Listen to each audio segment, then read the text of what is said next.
With respect to national security, China obviously has all the chips they need. That's the reason why they don't need ours. And Huawei has done a very good job. They're obviously one of the largest companies in the world. They had a record year. They're flourishing in our absence, and they're now exporting their technology out to the rest of the world, competing with American companies around the world. And so I think that their ability to secure technology for their national security reasons, I think they have more than ample for their own needs. That's NVIDIA founder and CEO Jensen Huang speaking with Maria on Thursday about the race to dominate AI between the U.S. and China. The White House has approved allowing NVIDIA to export its advanced H200 AI chips to select approved clients in China, but Beijing has yet to sign off on the deal. Joining me now is Iowa Congresswoman Ashley Hinson, a key member of the House Select Committee on China. It's great to have you. Good morning. What I gleaned from those comments from Jensen Huang and other comments that he has made is basically this is a very competitive landscape. This is not the time for the United States to take its foot off the gas and slow down, but actually we should be accelerating right now, Congresswoman, when it comes to AI.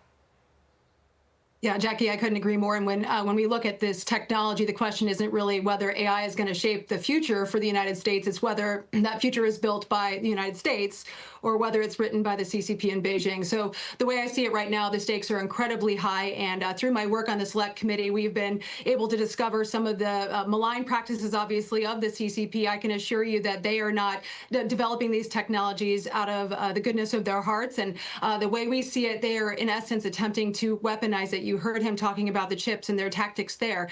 This is about economic and political leverage. And you wrote an op-ed talking about our AI future belongs to our children, not to Beijing. And part of the narrative in there, I think, is also kind of honing in on this idea of fear-mongering, where you've got the left fear-mongering that AI will take all of our jobs, that it will be used for nefarious purposes. And therefore, here in the United States, we've got to pull back. We've got to over-regulate it and do all of these things. But your point is basically, if we don't do it, and if we don't do it the right way, China will.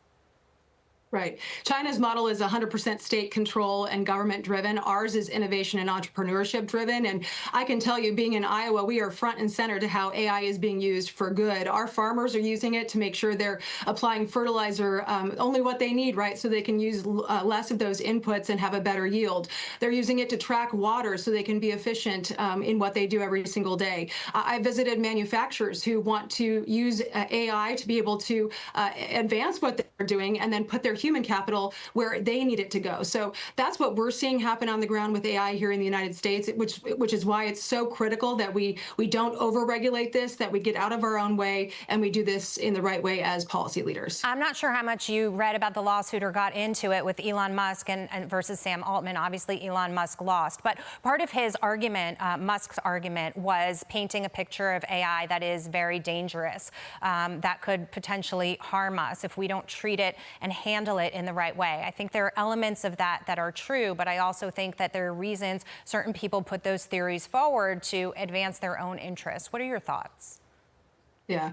Well, I think China is going to take advantage of this kind of infighting. And right now, I think when you look at situations like that court case, the Chinese will actively exploit gaps in our laws and enforcement because of this kind of chaos around the policy. So that's why I think when you look at the work that the China Select Committee is doing in a very bipartisan way to push this forward, we want to work with the Trump administration to make sure we pass good policy here. So again, that the United States is the one leading on this and not deferring to the Chinese here. All right. I've just got 1 minute left. You qualified for the Republican primary for the U.S. Senate. How are you feeling about things for June 2nd?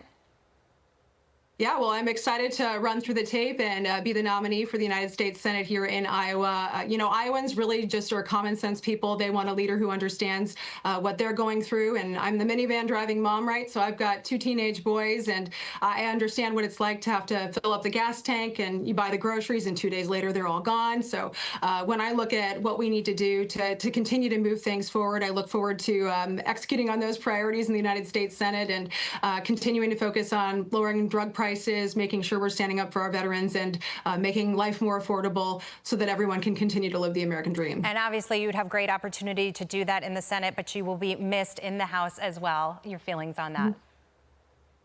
Yeah, of course, I've loved my time serving Iowans in the House. I think we've gotten a lot done. We worked, of course, with President Trump to get the tax cut bill passed last summer to put more money in Iowans' pockets. They certainly feel that relief, and I think we have more to do. So I won't forget about my time in the House. Got a lot of friends there who I will look forward to continuing to work with across the Rotunda. All right, fair enough. Iowa Congresswoman Ashley Hinson, thank you so much.